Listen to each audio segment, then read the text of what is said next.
You've heard this a million times, right? Do not judge.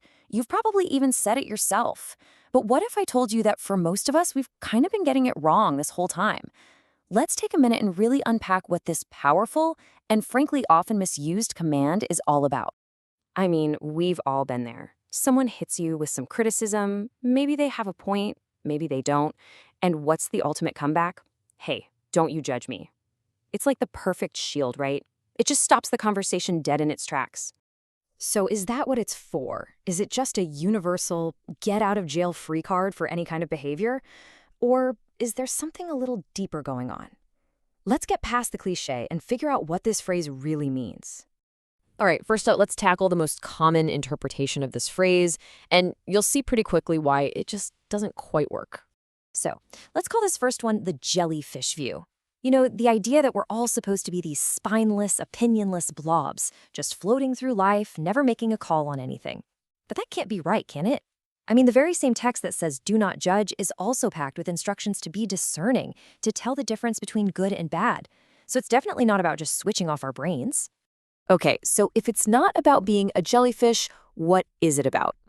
Well, scholars have a couple of really serious interpretations that get us a lot closer to the truth. Let's dig into the first one. One popular idea is that it really means don't be censorious. Now, that's a bit of a fancy word, but it just means being constantly fault-finding. It's not just about being critical, it's about enjoying finding fault in other people. It's that harsh, destructive spirit that's always looking to tear someone down. And this really breaks it down perfectly.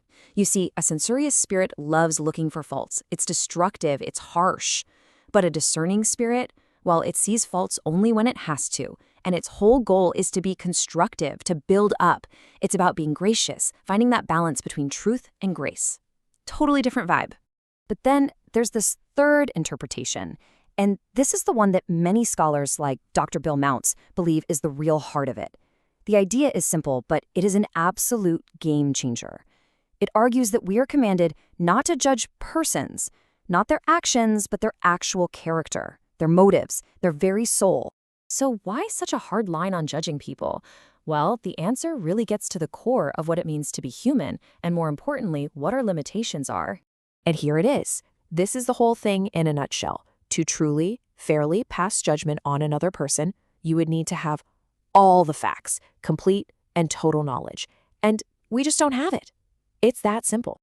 Dr. Mounce tells this great story about being in a store and getting this really rude, overweight cashier. And his first gut instinct was just to judge her.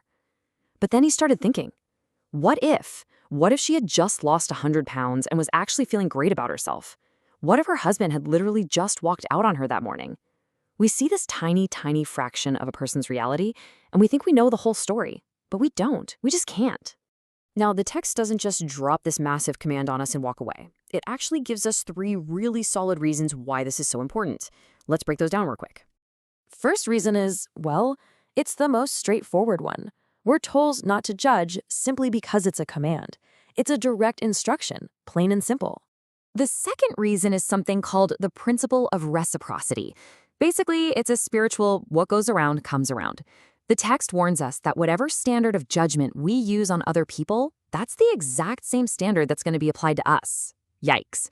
So if you're harsh and critical, you're pretty much inviting that right back on yourself.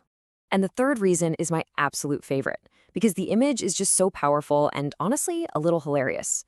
It's the whole idea of the plank in your own eye. Can you imagine trying to perform delicate surgery on someone's eye to get out a tiny speck of sawdust when you have a giant 2x4 sticking out of your own eye? It's absurd. The point is clear, you've got to deal with your own major issues before you even think about pointing out someone else's minor ones. But hold on, does all this mean we're supposed to be totally naive? Just be doormats and let people walk all over us? Absolutely not. The text gives us a really important exception, a time when using our discernment is not just okay, it is absolutely essential. It talks about not throwing your pearls to pigs or what is sacred to dogs. And look, this is not about name-calling. It's a metaphor. The pearls and sacred things, that's your valuable wisdom, your counsel, maybe even your vulnerability. And dogs and pigs are metaphors for people who will violently reject those precious things, who will trample all over them and then turn and attack you. It's about having the wisdom to protect yourself and not waste what's valuable on those who will only destroy it. So, you see, it's all about finding this balance. It's a tightrope walk. We are called to stop being the judge of a person's soul or their motives, but we absolutely still need to be discerning about their actions and the world around us. The goal is to have wisdom, not a harsh, judgmental spirit, or, on the flip side, a complete lack of common sense. So I guess this is the question we have to leave with. What's your default setting? When you encounter someone, especially someone who rubs you the wrong way, what is your first gut-level instinct? Is it to judge them, to find the flaw, to write their story for them? Or is it to lead with love, with a little bit of grace, knowing, really knowing, that you don't have the full picture? It's something to think about.